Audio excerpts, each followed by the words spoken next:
శ్రీనివాసవర్మకు జనసేన జిల్లా అధ్యక్షుడు కొటికేలపూడి గోవిందరావు అభినందనలు తెలియజేశారు. 34 సంవత్సరాల కష్టపడిన కార్యకర్తకు ఈ రకంగా గౌరవం దక్కడం సంతోషంగా ఉందని శ్రీనివాసవర్మ అన్నారు. తనను కేంద్ర మంత్రిగా చూడొద్దని, పాత బీజేపీ వర్మగా చూస్తేనే తనకు సౌలభ్యంగా ఉంటుందన్నారు. ఆయనపై బీజేపీ పెట్టిన బాధ్యతను సక్రమంగా నిర్వహిస్తానని ప్రజలకు హామీ ఇచ్చారు.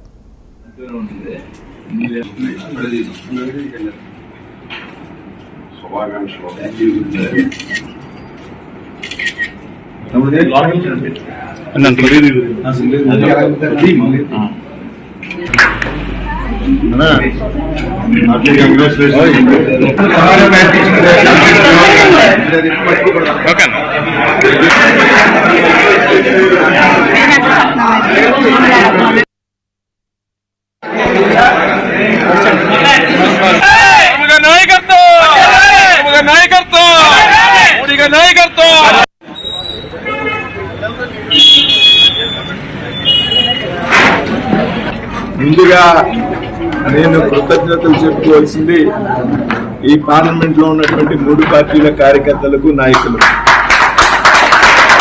ఈ నియోజకవర్గంలో ఉన్నటువంటి ప్రజలు ఎవరైతే వాళ్ళు వీళ్ళందరూ కలిపి మీరంతా కష్టపడి పనిచేసి నన్ను గెలిపించినందువల్ల నాకు ఈవేళ నాకు కేంద్రంలో మంత్రి పదవి సాధ్యమైంది. వాస్తవంగా కష్టపడితే ఫలితం ఏదో సమయంలో వస్తుంది, కొంచెం ఆలస్యమైన.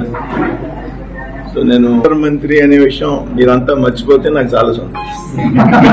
మరి బీజేపీ వర్మగా మీరు ఫీల్ అయినంతే నేను కంఫర్ట్ ఫీల్ అయ్యాను. ఓకే, ఎవరన్నా ఫోన్ చేయొచ్చు, ఆఫీస్కి రావచ్చు. ఆ బీజేపీ వర్మ అనే పిలిపే నాకు ఇష్టం. కేంద్ర మంత్రి అనే దానికన్నా ఇది 4 ఏళ్ళు ఉండొచ్చు, 5 ఏళ్ళు ఉండొచ్చు, లేకపోతే ఇంకో 5 ఏళ్ళు ఉండొచ్చు. ఈ బీజేపీ వర్మ అనేది ఎప్పుడు ఉంటుంది.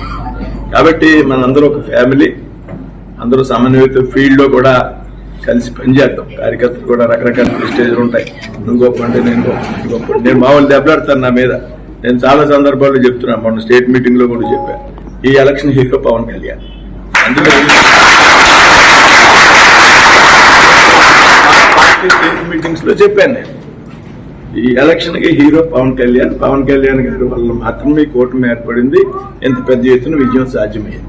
అది మిగతా పార్టీ కూడా, మా పార్టీ కూడా ఏమో అనుకోవచ్చు. నేను స్టేట్ మీటింగ్ లో చెప్పిన మా రాష్ట్ర అధ్యక్షురాలు పక్కన ఉండగా వచ్చింది. కాబట్టి ఎంపీ అయ్యాను పెద్ద మెజార్టీతో, ఎవరు ఊహించలేదు అంత పెద్ద మెజార్టీ. ఆ తర్వాత మంత్రి అనుకున్నటువంటి సందర్భంలో నాకన్నా వాళ్ళిద్దరు సీనియర్స్. మేడం గారు కొన్నిసార్లు